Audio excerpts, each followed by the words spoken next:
The reason for this video is I have a Specialized Diverge STR comp gravel bike, and I'm looking to put a power meter on it, and I looked at different options, pedal options, and I came to the crank arm style with the Magene P505. It's a very reasonably priced option, and everything I read about it says that it is compatible with the GRX, or with the Shimano crankset, which is what I have on my bike.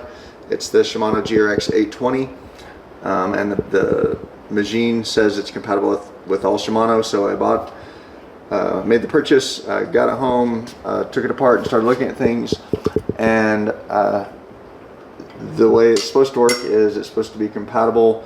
It has the BCD 110, which is the diameter of these holes, so that will match up with the power meter.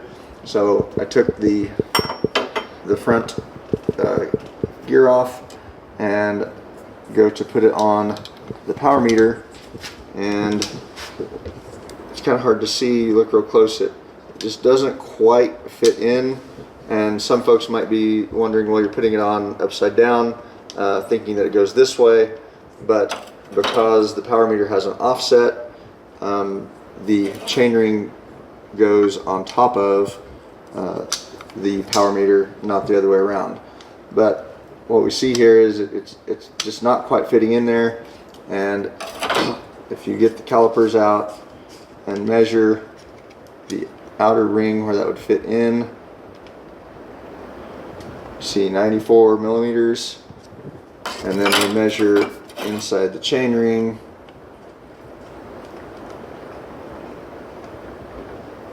and we've got 93, 92.9. So that's issue number one, and now we're going to talk about ways to grind this. We decided the best way to do that would be just with a vise and a file, instead of using any kind of machine to do that, because this is very thin. We don't want to overdo anything, so we'll move over to that.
Okay, so we're back after more filing than anticipated. Did about 150 strokes per lobe on here to get the chainring to comfortably fit onto the power meter. So we got our holes aligned, and what we were trying to get past was, I don't know if you can see it, but right there is a lip on the power ring, or on the power meter, that we had to get the chainring over. So then the way you attach the power meter to the chainring, they send these bolts with the sleeve. So you put the sleeve in the back side, and then you put the bolt in the front side. Okay, so you see the sleeve a little proud, and could grind the sleeve down to make it shorter, or open the hole up a little bit, and we decided we're going to open the hole up a little bit so that the sleeve goes into the chainring. Okay, so here we're going to ream these out using a 25/64 bit, which that seems to match the size of the hole we need to ream it out to.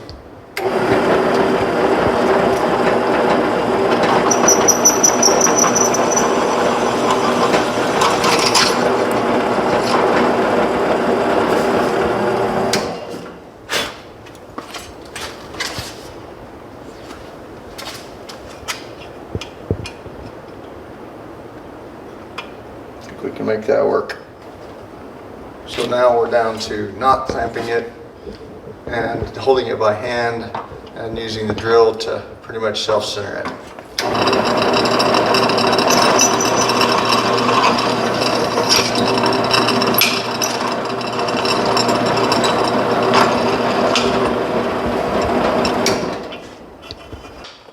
So then the next step will be putting the power meter. I don't know, they're not torqued yet. So nothing's torqued yet. I think do the torquing will be easier after we get this guy on. So this comes off, and then there's a flat spot on the power meter and a flat spot on the crank arm.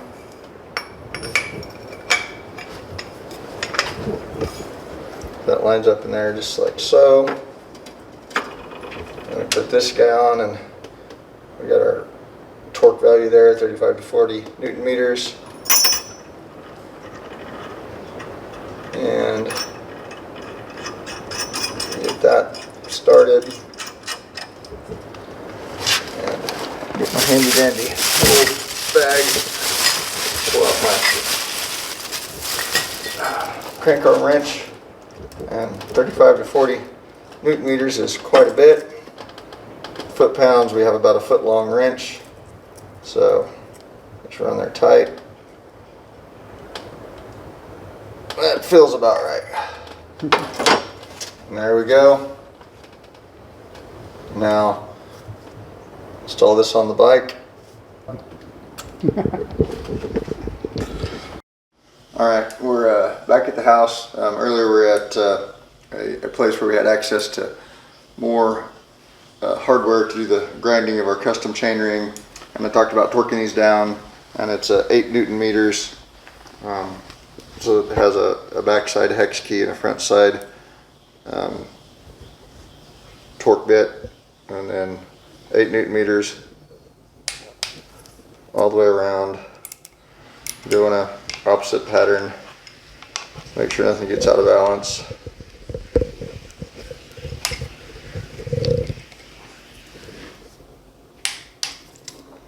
Alright, so I've already done the other two, so we're good to go. And put the chainring and crank arm into the bike. So make sure you get the chain in place. And I've already got it lubed up, ready to go.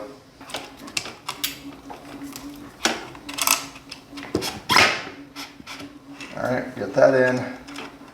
And we can get the chain attached. And then we'll go to the other side. There's a flat spot, so it can only go one of two ways. So that's obviously the wrong way, as you see the other crank arm. It slides right in place. And then we'll torque this guy down and install the pedals, and we will be good to go.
All right, so we'll give it a go, see if we get some power numbers and report back later.